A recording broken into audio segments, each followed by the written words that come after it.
don't know. It just kind of showed up in a way, you know. It became unstable around.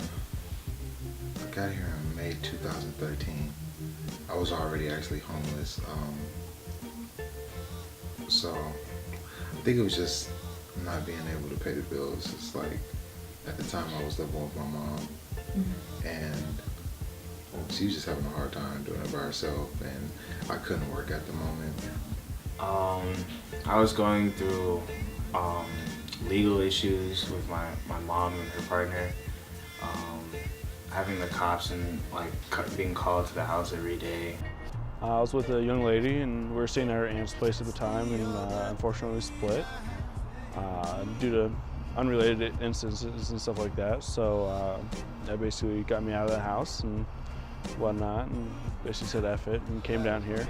When I first moved here, it was unstable from the beginning. I thought that I'd have the proper support, but I didn't. So it kind of went sideways. It wasn't what I expected, but I had to deal with it. It happened because I ended up leaving home. I'm the oldest of 10 siblings, and I felt responsible to protect my family. I personally got addicted to drugs and got kicked out of my house, and then later on sent through like treatment facilities.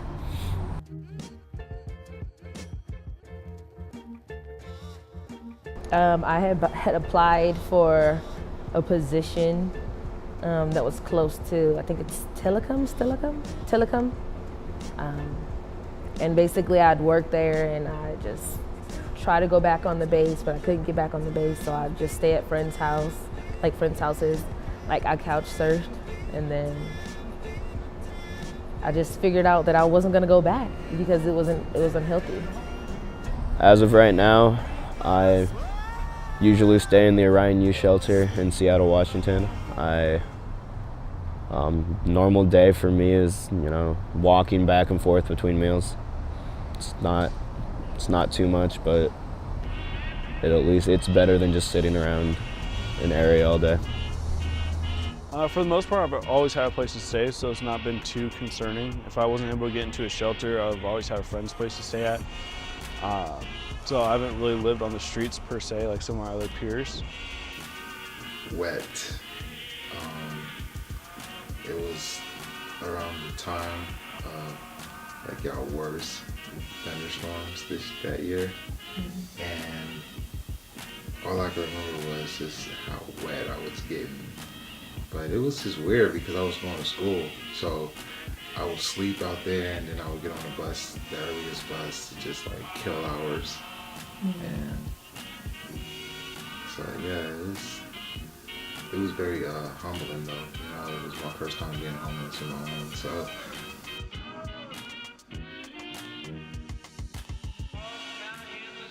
I did. I had a lot of people I knew already in the community that had connections to people that I need to talk to directly, and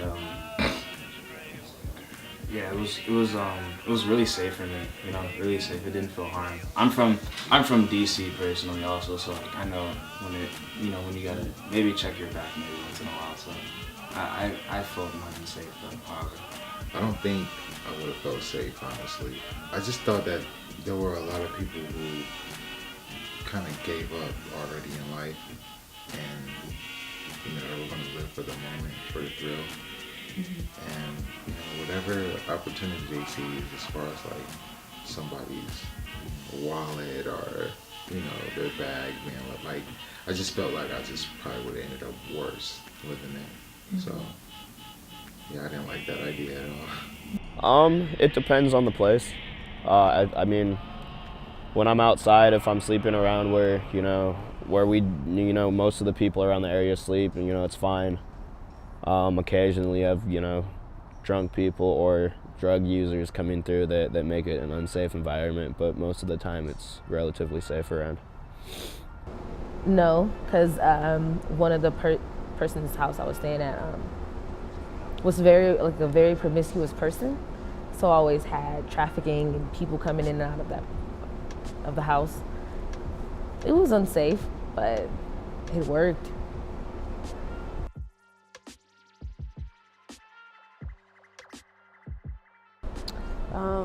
That homelessness is what having a home means. I think a lot of people get the definition of home very, very shaded. It's homelessness means, like, experiencing homelessness means you don't have just a stable place to be, let alone I would just say you don't have a stable place to be, because you could have somewhere to be, but it's unstable, and that's not having a home. That's really just having a roof over your head. But at times there was, like, I had a roof over my head, but I'd rather sleep under a slide than be under that roof, just because it was toxic. It was a toxic environment. So to have an atmosphere where you can actually just be at peace, like, home's supposed to be a place where you can feel safe, and if you're not feeling safe at that place, then it's not home. That we have feelings too, that it's okay to actually talk to us. We're not gonna stab you, we're not gonna rob you. Like, just a small conversation would make the difference. Just acknowledging that, hey, we do exist, we are here. Sometimes people, first off, they kind of don't know how they got there. And if they do, they kind of can't believe it. It's kind of it's like going out with somebody and next thing you know, you're in jail. Like, you don't even know how. You just mistaken identity or whatever the case. You knew that wasn't your intentions. You weren't setting yourself up for that, but you ended up there. That is serious. It's systematic. It comes from the structure of America. The people who have less, who don't know where to go. There's no place. It's like a faction system.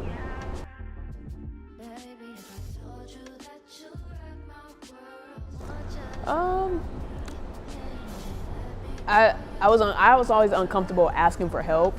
So when I was in a state of need, I felt like everybody thought I was just, like, really needy and always wanting something.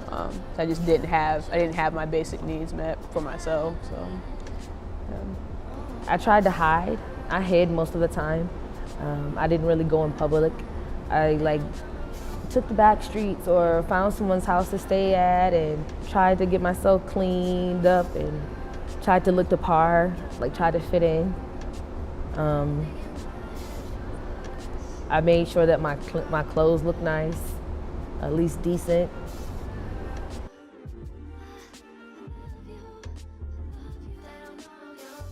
Every time that there's been police involvement, we're getting talked down to. In cases of us being kicked out of spots where we're sleeping, we're having officers drag us out of tents, throw us around. We're having, just a few weeks ago, we actually had city workers come to the Orion Center of Byatt and started cutting trees down on a couple of our friends' tents. And that's, it's dangerous, and they didn't care because we were homeless. So I didn't really have a ride, and I called the police, and they actually gave me a ride to my cousin's house. But I was nervous to get in the car with the police in general. I didn't trust anybody at that point, let alone people who had guns in this lockdown car I couldn't get out of. So the experience was very uncomfortable, but it did give me an understanding that the actual role of a police officer is to protect and serve, and that's what they were doing. And I just I accepted it. But when they first came in, I was really standoffish. They were asking me questions, and I'm like, oh, you're gonna make it seem like I'm doing something wrong here? I'm not coming with you until you tell me there's nobody out there. I was really pushing them off. And so that situation really just lightened my ideals about the police enforcement and stuff, because they got me to a safe place, and they got me there quickly. They were like, well, where do you want to go? We'll take you. It's like, wow. And so it definitely changed my perspective. Usually it's a negative experience. The reason why is because they, let's say that time I was sick, I was sleeping on the sidewalk just trying to stay warm and make sure I don't get any more sick. And I actually got woken up by the police with a flashlight and a taser pointed at me. And I don't know about you, but that's not the way I want to be woken up. So that kind of put me in a pissed off mood and whatnot, and they kick us out of this little bridge area that we hang out at. That's the only place really where we can stay dry if it's raining.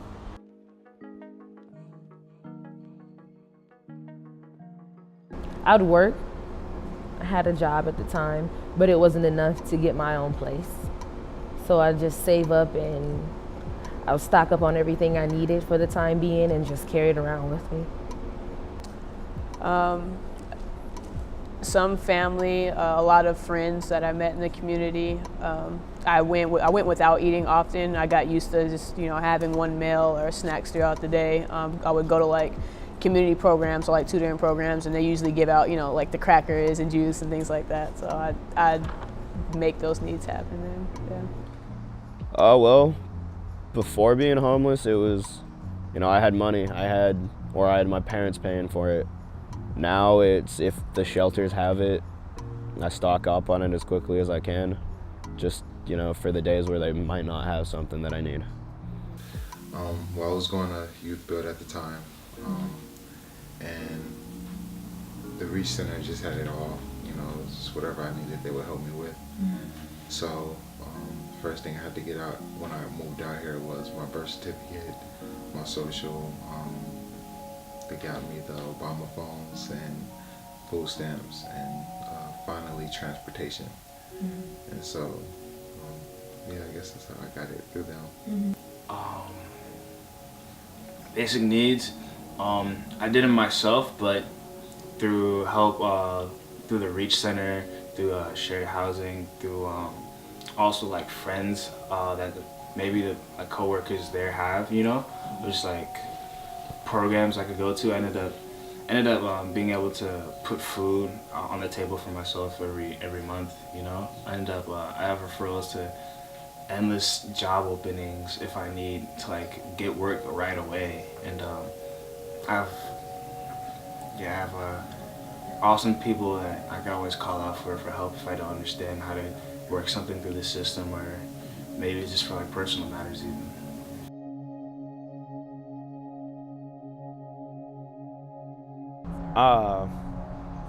Lavatea was good. So was, Orion's amazing. I love that place. But Lavatea is a nice program for people that it fits for. So there was a lot of run around. There was a lot of unknowingness of who to go to and have it be something solid. So I'm trying to go to this place, like no, they're telling me something different. So you have to go back to step A, but they're dragging you all the way down to step Z, and I'm just like, I don't know where to go. Yeah. And nothing's guaranteed. So knowing that nothing is guaranteed and that anything could happen, that it's still good about a person, because you're still unsure of what's going on, even when you're trying to seek help.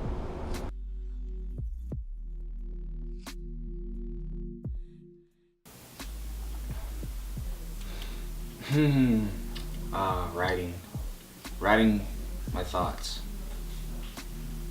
gets you a long way. I don't think about it. Honestly, if I kept my mind on it, I would lose my mind. I'd go crazy. Just because this isn't a situation I'd see myself in, and it's not a situation I want to be in. So just kind of not thinking about it and kind of pushing it to the back of my head and staying busy usually helps pretty well. I wrote a lot. I wrote in a journal, I listened to music, I sang, just tried to keep my mind off of it, tried to stay positive, and just tried to stay humble, and just knowing that right now I don't have, I'm like without, but that doesn't mean that in my future I'm gonna have without. So just kind of keeping a positive mind. And I just kept thinking about my mom. Like, my mom had to deal with, the crack era in the 80s in Oakland, and I didn't know about that until I was like a teenager, that she went through all of that and then beat it, and then came and got me and my little brother, who was staying in Richmond, California at the time. And not only that, she had, more kids, and she was raising all of us by herself. So she was raising 6 by herself. And she didn't even want help from, other fathers or whatever. So I just kind of look at that like, how did my mom deal with this? And all I could think was, she had a strong faith, and she just knew that the storm that we were in, the many storms that we were in, they were going to pass.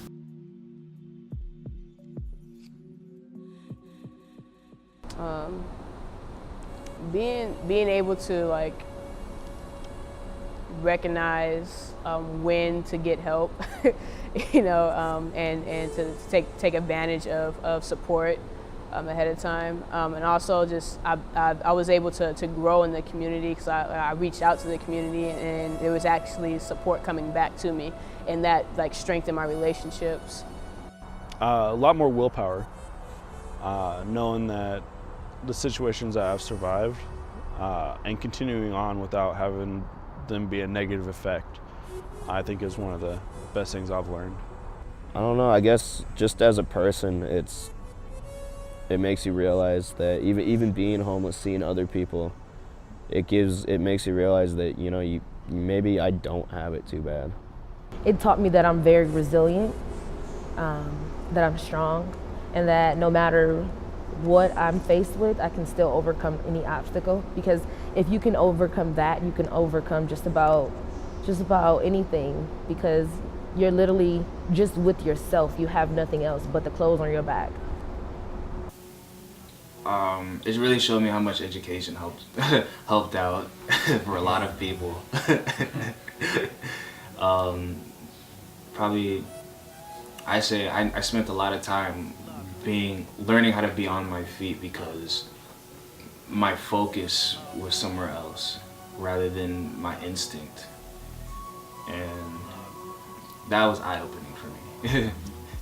Just kind of have to learn how to just handle it and channel my energy in other places that are positive, whether it's doing volunteer work, organizations, or just a talent that you have. Mm-hmm. You know, so I think that's kind of what I learned, was just understand that, you know, you're not the only one.